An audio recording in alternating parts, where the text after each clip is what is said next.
एक घने जंगल में एक बड़ा और जबरदस्त हाथी रहता था। वो अपनी ताकत के गुरूर में छोटे जानवरों को डराता और उन पर जुल्म करता था। हर जानवर उससे डरता और उसके करीब आने से ग्रेज करता था। एक दिन जंगल के तमाम जानवर जमा हुए और फैसला किया कि उन्हें हाथी के जुल्म से छुटकारा पाना होगा। लेकिन मसला ये था कि हाथी बहुत बड़ा और ताकतवर था। सब ने अपनी अपनी राय दी, मगर कोई हल ना निकला।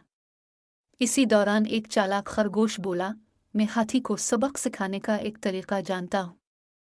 सब जानवर हैरान हुए और पूछा, एक छोटा सा खरगोश इतने बड़े हाथी को कैसे हराएगा?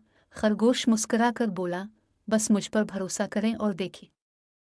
अगली सुबह खरगोश हाथी के पास गया और बोला, हाथी साहिब, मैं आपके लिए एक अहम खबर लाया हूँ। हाथी ने गुरूर से पूछा, क्या बात है छोटे खरगोश? खरगोश ने कहा, एक और हाथी आया है जो खुद को अब से ज्यादा ताकतवर समझता है।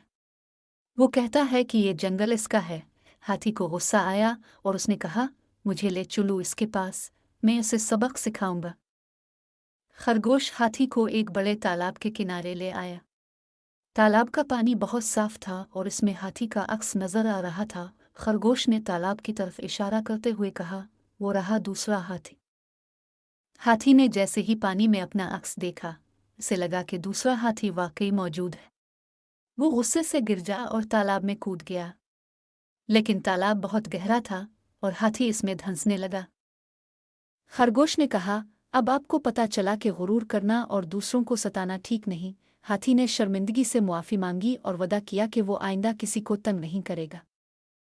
इस दिन के बाद हाथी तमाम जानवरों के साथ मोहब्बत और इज्जत से पेश आने लगा और जंगल में अमन सुकून लूट आया। सबक: गुरूर और जुल्म हमेशा नुकसान पहुंचाते हैं, लेकिन अक्ल और मोहब्बत हर मसले का हल है।